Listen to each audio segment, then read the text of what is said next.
Welcome to the Forbidden Phoenix interview series. I'm Christelle Arcucci, the founder of the Soul Purpose Network. And today I am delighted to have Nanybel Salezar on the show with me today. And we are going to be talking about her Phoenix Rising story. She's lived in many countries and had many relationships, and she's going to share her insights with us today. Welcome to the show, Nanybel. Thank you, Christelle. Hi, everybody. I'm very excited today because this is what I talk about every single day. So this is what drives me. Yes. So let's jump right into, we spoke a little bit before the show about talking about romantic relationships specifically. And so give us a little nugget of what you're going to share with us today that's going to support women in their romantic relationships. Well, I have created or I invented what I call the relationship myth types because as I just said before, I come from having very long marriages. I've been divorced about 4 times actually. And they were very long marriages too. My first one, I first got married when I was 19. And so I totally lived the Cinderella story. And what I call the Cinderella story hoax nowadays. Because actually, all of those stories that we get to see on movies, on the cartoon movies that Disney made based on another book, and all the romantic things that we see, and actually is always like idealized by the traditions and the families and the world, is that the story ends when real life begins. All those stories end, and they lived happy ever after. And say, okay, so what happened next? They have babies and everything was fine. Oh my God, that's exactly why you start everything. And sharing with your life with someone for the first time, even if you live together, because nowadays it's very common. The moment that you sign the paper, for some reason, there is a part of the section where the judge of the peace, of the priest or whoever else, they told you that you are going to be with that person for better or worse until you freaking die. Everybody forgets about that before and after. Everybody ignores that piece of information.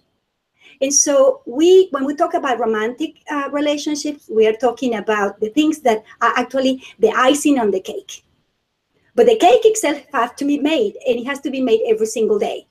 Right. And you have to be mixing ingredients all day long, every single day of our life to make it happen. It's not that hard, but it takes, you have to know what are those myths that I live with that I can share with you. I have 5 of them that are very common. Yes. Really let's talk about, for you, what was the biggest key that helped you to understand that, this idea that you had grown up with, that we all grow up with, this happily ever after myth? Like, at what point did you realize, this isn't actually how it goes? Like, can you share about a moment of awakening, of your eyes opening and being like, it actually, life begins when you come into conflict with your beloved? Can you share a story about that? Yeah, I'm going to put it at one story because I have 4 stories actually about that. The first one, imagine this picture. There is this girl, a gorgeous girl, in a beautiful home in a tropical country. And all her family super excited, running up and down stairs. And the front door keeps opening and closing every 5 minutes as tons of presents keep piling up in the family room. And the big day had come. She really is going to marry her Prince Charming. And so everything is like super excited. There is an aunt, ironing her super gorgeous dress, and she hung that from a lamp, actually from a ceiling lamp, to iron the tail of it. And it seems like it's a perfect day. Imagine 1,200 people invited to that wedding, and at the end, 800 people showed up. It was like the perfect wedding. She was going to marry a hunk that came from a wonderful family. He was a professional, 9.5 years older. And he had it all together. He was driving a cool motorcycle. And so what else could she dream of? It was like the perfect wedding. They make such a cute couple. But she was holding that deep secret that nobody knew about. But her husband to be, and a medical doctor. She was very sick that day, and she was horrified. And the secret was that she was pregnant. And she was horrified of the family, especially her parents, finding out that she was pregnant because she was supposed to be a virgin.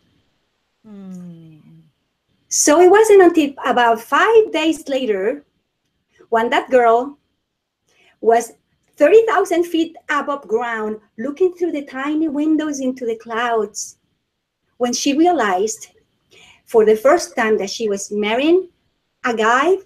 She just moved. She was moving to France, I mean, the other side of the Atlantic Ocean, to learn a new language, to go to a new college with a belly and nobody to talk about it.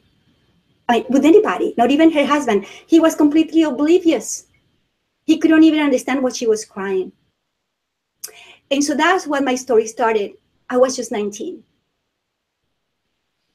So that's when my Cinderella story just crumbled. Yes. You So know? then what was the next part of that story? Well, 12 years later, I was back in Venezuela, where I was born and raised. And I finally got divorced. And I was 30 years of age, raising a 10-year-old and a 6-year-old boys. And I found myself being the only one, the first one by my mom's side of the family, ever gotten divorced. And asking myself what the heck was wrong with me. Yes. But guess what? I ended up marrying 3 more times. And I still kept believing in the Cinderella story. How about that? Yes. Well, you have a beautiful smile on your face and you seem very open and loving. So how is it that, what was the moment? I mean, was the marriage good for a period of time, that first marriage? Like, was there good parts of it, or were you just simply married because you were pregnant, or what were you, do you think you would have gotten married without getting pregnant? Well, no, I thought that I was totally in love. But nowadays, when I think about a 19-year-old girl, I don't think that you don't know anything about love when you're 19. You can be infatuated, right? You can be like, you get crazy about the guy because he's so handsome, or he arouses you, or whatever it is. But that doesn't mean that it's real love, to be in love. I really believe that it was. But I was living in fear too. And I didn't find out that I was pregnant up until just 2 months before the wedding. So we were engaged and everything. Oh, okay. So it was all moving forward, right? Like, my parents were married because they got pregnant with my older sister. And of course, in that, nowadays things are very different, but back when my parents they were also 19, that things were very different then, like you were supposed to be a virgin, and, things are very different now. But it's interesting that, and for them, it wasn't, they were not planning to get married. It was like, she found out she was pregnant, and it's like, okay, you are now getting married.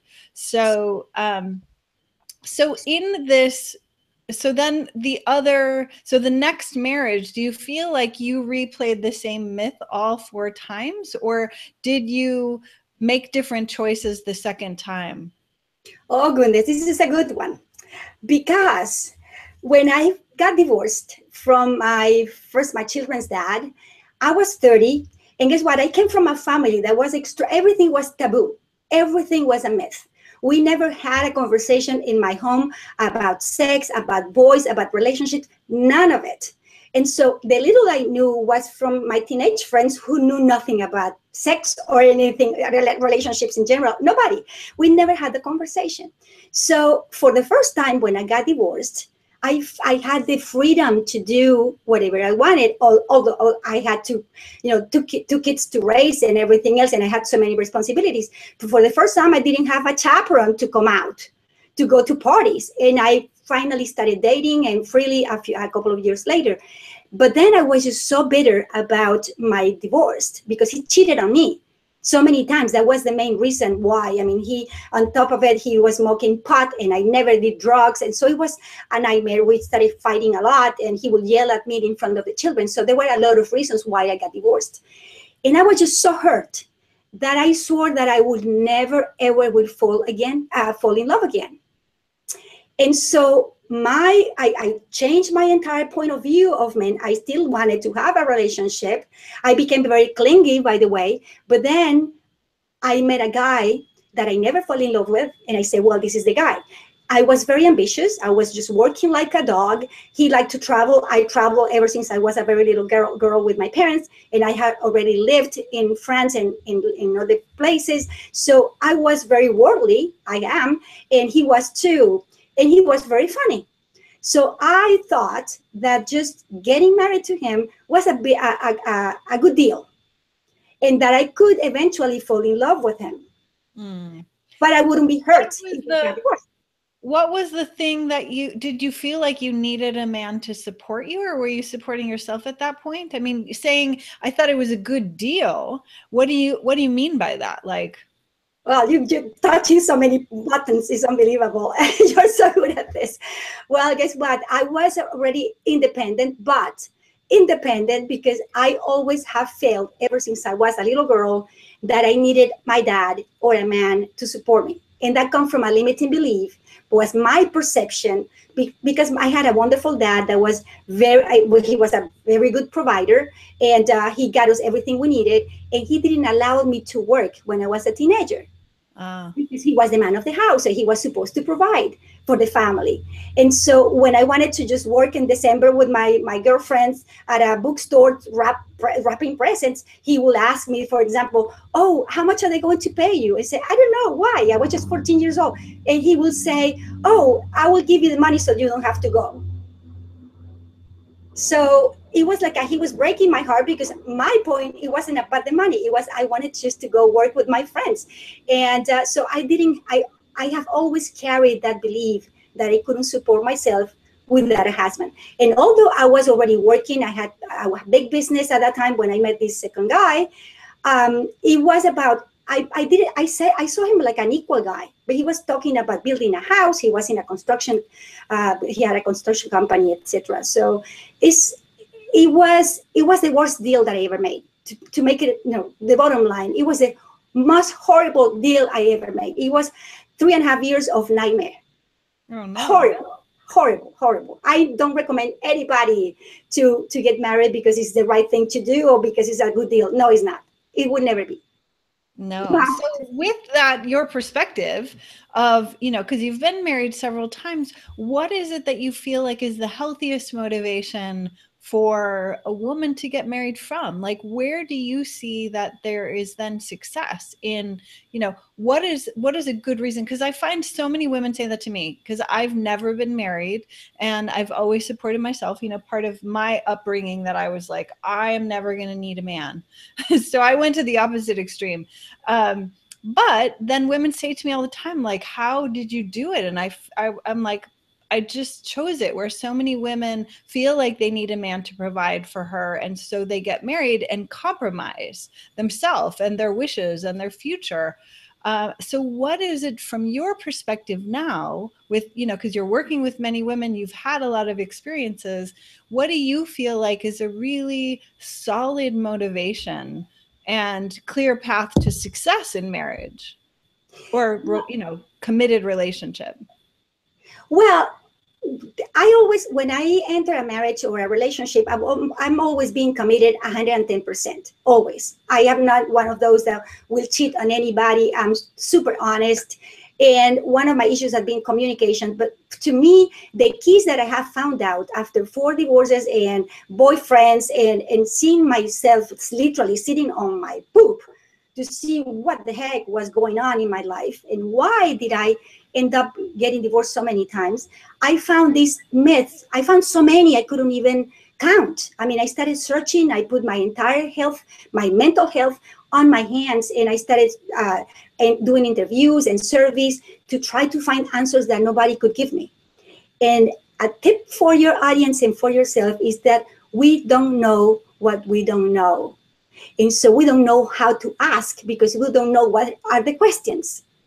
And to me, there is nothing more beautiful than having two people together, a man and a woman, a couple that truly love one another. And instead of being codependent or being dependent on the other person, be like interdependent. Is somebody that is, it's not about completing you. You are complete the way you are. That's something that I had to learn very late, just a few years ago, and start healing that part of me that said, I'm going to be complete. I'm going to be happy when I have a man. I'm going to be extremely excited when I have this or that. And we have to understand that we are complete the way we are. But when we have another person that also embraces us just the way we are and allow us to fly as high as we can, and we go living our lives side by side, but in like encouraging each other to be the best we can be. I haven't found another way of being that is just so exciting and so pure and so intimate, that sharing your body, your sacred you, with somebody that truly understand and love you to pieces just because you are in his life Yes. or in her life. Because I talk a lot, with men too. Yes, Yes, which which is a is beautiful a thing, beautiful right? Is thing, right? that Is that that clarity of clearly. having a healthy relationship, and that, you're both independent beings coming together. And so then let's of course talk about the dark side of that. Because there is that, like, uplifting each other and connecting and seeing the beauty in each other. And then there's the other side of the people that are closest to us are going to trigger us more than anyone else, which I think, to me, this is the biggest problem with the myth that we're all fed, the fairy tale story, is like, if there's conflict, you failed. And to me, it's like, of course there's going to be conflict. So give me and the audience some insight into how to navigate conflict well. So let's start with that first. And then, of course, when to know that the relationship is complete, because that's a whole other topic. Let's begin with how to navigate conflict when your beloved triggers the heck out of you. What do you recommend in navigating that skillfully? Well, nowadays, after a lot of grief, because in the old days, I mean, I now laugh and I feel sorry for some of my ex-husbands because they would drive me crazy 95% of the time. But one of the things that I have found out is just to let go as soon as possible. I like, for example, I grew up as a very tidy girl. My room was always like pristine. I wouldn't even allow. We had the luxury of having a housekeeper, and I would never allow her to do my bed because I wanted to put all my stuffed pets in just the same order. I was that perfectionist kind of girl. I'm still am. Oh gosh, but I ended up marrying the first time a completely messy guy, but it's so messy. I mean, he would come home and just throw his shoes wherever they flew. It was just horrible. And then I had two boys, and the first one was very messy, following on his dad's steps, and the second one was born very tidy, but he started following his brother's steps. So I ended up with three men in the house that are extremely messy, and so I was the only woman there, and I had to give up. I had to just let it go because otherwise I would be miserable ever after.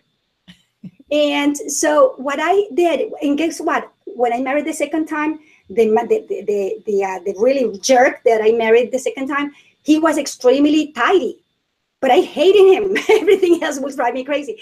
But nowadays, what I do is like I just let go of things that used to bother me in the past. I take a deep breath, or come out of the house, or go to a different room and take deep breath, and then just come back and just talk, from peace. Because if you start, I used to fight because of the toothpaste. The toothpaste, those days, about 20, 30 years ago, they were made of aluminum. And if you squeeze them in the middle, they will be like exploding from the bottom, and the toothpaste will be like, and I hated it. I hated it. And I screamed, and I used to fight with my ex-husband every time until I found like a key that you will put on the back of the toothpaste to start rolling it. So he wouldn't have a choice but just grabbing it that way. And but that nowadays I laugh at it because he said, well, it was just a toothpaste. But if you think about it, those little things, when you add up throughout the day, oh my God, it drives you crazy. You want just to like to choke the guy. But those are little things, actually. If you start counting and putting in a balance, what are the reasons why you fell in love with the person in the first place? Yeah. And put the other things on the other side, and the balance on the balance. If love and honesty and all of the things that you feel for that man are really, really taking down, and the weight is going down, and all the trivial things keep up here, you just have to keep the guy and forget the little things, because Right. we're all different. We And are all. so what do you recommend for knowing the difference between, working on a marriage or relationship that is not the best match for you or has completed its time? I mean, I think that in this day and age, it's very different than things were 50 years ago where people got married and they just made it work. Whereas now the divorce rate is very high and there are many people that have been married many times. So what is it, that you would recommend that women are being present to as far as like giving up on something that's worth working on, or knowing when, like, okay, this is complete, we have learned what we're here to learn from each other and it's time to go our separate ways? Well, that's a great question too, because one of the things that I have found out, that and are the reasons why we get divorced or we get heartbroken or go to breakups, because even if you don't sign the paper, when you are living with somebody, breaking up feels almost the same than when you sign the paper. It breaks your heart, it makes you feel miserable, it's just horrible anyway. Yes. So one of the things that I have found out is that you have to know what you're looking for in a potential love partner, even before you meet the one. And it's not about, I want a handsome guy that treats me right and takes me to places and we travel together and we have this cute house and we have a baby. Those are the icing on the cake. Those are the Cinderella story part of the cake. Okay. But then when you are trying to find out and narrow down what are those 4 or 5 things that are non-negotiable to you in a relationship, that you rather go it alone if you don't have those things. And then before you meet that person and you go on a date, you already have that very clear.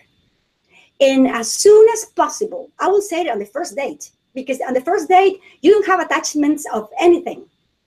It could be just a physical attraction and nothing else. If the guy stands up and leave, okay, next. Nothing has happened. But the sooner you are clear of what you truly need in a relationship to be happy, that person needs to provide you in order for you to be happy. And then if the other person has an attraction to you, and you ask that person, what are those 4 or 5 things that you most need in a relationship that I could provide to be happy, then most probably that relationship is going to work. Yes. Because all of the other things are going to dissipate. I mean, what is non-negotiable? What I can compromise, and what there is no way I'm going to be with you, and what I can let go. Yes. So I would love to, as we're wrapping up this conversation, I would love for you to share, because you have gone through, what I call the phoenix, right? It's like you have this life build up and then it burns to the ground and then you're reborn into the next phase. So what advice would you give to our audience about that process of like allowing yourself to be completely destroyed, and then how to have the courage to go forward in living, and loving again and being open? Well, this is about vulnerability, actually. And being vulnerable is being very courageous. You have to be very courageous to be vulnerable. But there is something about vulnerability that beats everything else in life, because that means that you are open. You are open to love. You are open to expand. You're willing to give it all to in exchange for more love and more beauty into your life. And of course, there will be bumps on the road. There will be people that will hate you, people that will mistreat you. That's part of life. We are humans. But when we are open and we open our wings to fly, and we tell the universe, I deserve to live my life to the fullest, even if I have to cry all my tears. Because I mean, then you can love with all your passion. You can be loved with all the passion. You can experience things that you will never experience if you keep yourself in a little box with a little wall around you. Don't touch me, don't hurt me. I just keep myself the way I am and everything is okay. Because I mean, it's really truly worth it. Yeah. Otherwise, I wouldn't have gotten married so many times. And guess what? Guess what? I am not married right now. I am just too busy and too excited with my work right now that I'm doing. But I still think about it, and I know that I'm going to attract that man to walk into the sunset with. I have no doubt of it. It's like I'm not even looking for it because I know now that it's on my way. I haven't seen it on my radar because I'm not looking for it at the moment, but I am certain that I deserve that excitement. And it's not like I don't miss any of my husbands of the relationships. What I miss sometimes is the way I felt while I was happy in a relationship with somebody else. Right. Now I'm happy with myself. Right. So when I want to be with somebody, I what I miss is that feeling. And so if you start looking about what is the feeling that you want to feel, then you will start attracting people that are going to fit you with that. Yes, yes, which I think you're such a beautiful example of vulnerability because I find so often when people have tragedy or go through this phoenix experience of their life being burned to the ground, that they do build these protective walls and they become more guarded and protected. And they're like, oh, I'm never going to do that again. And so, thank you so much for being willing to share your vulnerability and in sharing that you've been married 4 times and you're still, yes, open to love and learning from what you've been through and supporting other women in this process of being willing to be vulnerable with ourselves and everyone in our lives. So, as we wrap up, what is the key piece that you would share with our viewers, like your closing thoughts or, the one thing that you'd like them to remember from this interview? Well, I would say that the sooner you discover which is your relationship story, or which are, because we have many stories, the sooner you discover those stories and you unlearn them, because all my work is based on taboos and myths that I lived with and that I bought into, and all of us grew up believing in myths and taboos somehow. So when we discover those myths and taboos and we debunk them and we resolve our relationship stories, then we become whole again, start a brand new relationship with ourselves that is healthy and happy, and then we are open to attract healthy and happy relationship with other people. Yes, beautiful. I love that. And I so agree. The work that I do with women as well focuses on our relationship with ourselves first. Mhm. Because, of course, then we have a chance of, having a relationship that is interdependent, is beautiful, connected, but not dependent, codependent, all of that messy stuff. So thank you so much for being here with us today. For all of you watching this or listening to this interview, to connect more with Nanybel, you can go to her website, nanybelunedited.com, and she can support you in discovering more about the stories and myths and things that are blocking you from experiencing the love and connection that you desire in your romantic relationship. Thank you so much for being with us today, Nanybel. Any final things you want to share before we close the interview? Oh, I just wanted to thank you. Was a very fun conversation, and I hope that I left you with tips, that will like tick your brain somehow and give you some food for thought. Because it doesn't have to take you 34 years like it took me to figure out all those answers. You can learn it really fast, and you can heal really fast from all those things if you know what. I mean, I'm here to help you. I'm just open to help my clients all the time, and I just go 100% with my heart and soul. So it's been a delightful conversation with you, Christelle. You're adorable, and you actually ask really cool questions. I really appreciate it. Thank you. Absolutely. So we're signing off today. Stay tuned for more interviews in the Forbidden Phoenix series, supporting women to tap into the power of our roar, which is our full mind body connection, to unleash the power of our desire. We'll see you soon.